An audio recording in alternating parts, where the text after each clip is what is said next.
Having trouble with navel orangeworm in the orchard? Sidetrack Now Miso Mating Disruption is your best bet to minimize loss and maximize profitability. Used with Tresse's new multi-gender lures for your monitoring program, you can achieve the quality yields you deserve. Contact your local sales rep today.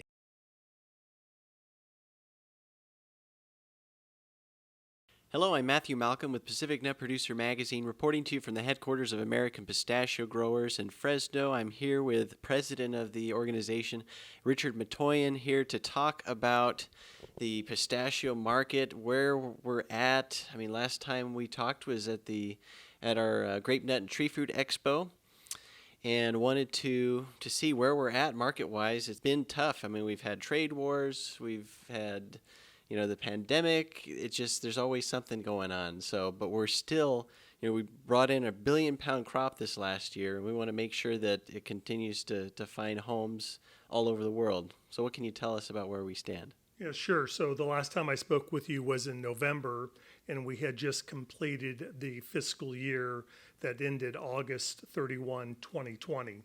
And what we saw with that particular shipments from that crop year is that we were pretty decent in the domestic market.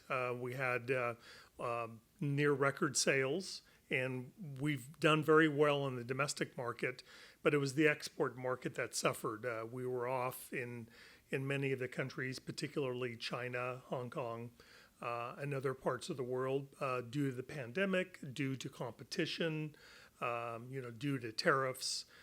We were off about 37% in our exports. But, having said that, we were marketing off the 2019 crop, which was it was an off-year crop, so we didn't have as much to sell. Now that we're here in 2021 and we're marketing the 2020 crop, which is our 1 billion pound crop, there's certainly a lot more product to sell. The COVID situation is still somewhat of a question mark around the world, and what impact it's going to have on consumption and orderly movement of product into markets. But the numbers don't lie. And so the numbers are telling us this.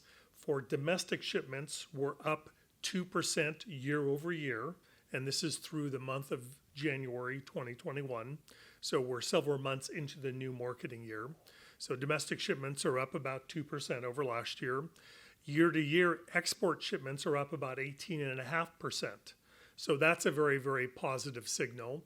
And when we look at specific markets, the European Union is up about 45%.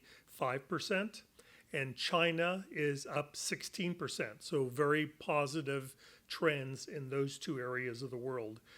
And the European Union and China have been our number 1 and 2 markets.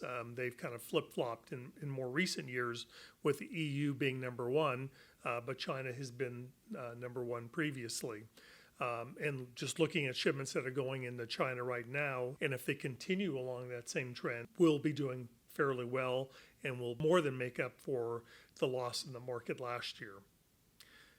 Having said that, we still have tariffs to deal with, particularly in China.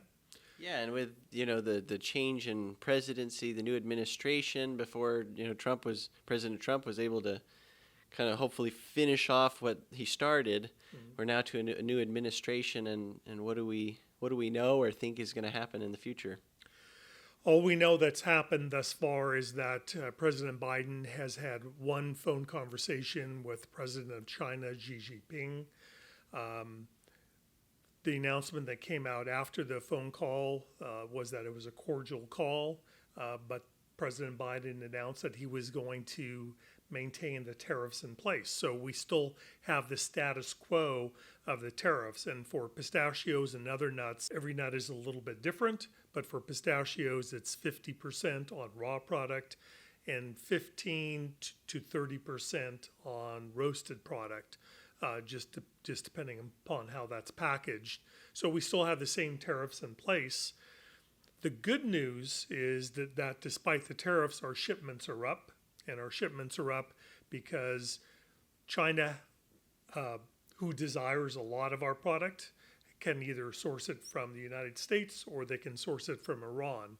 And Iran had a decent-sized crop in 2020, not a large crop, so they they needed to be able to come back to the United States and source product from us. And, we obviously have the product available, and we provide a consistent, high-quality product to China and the rest of the world. So, that's what we're known for, and that's what, helps us maintain markets, particularly in areas that are a little bit more price sensitive, or high quality and consistency. Alrighty, well, thank you for the update. Read more about these things in Pacific Nut Producer Magazine. I'm Matthew Malcolm, CaliforniaAgNet.com.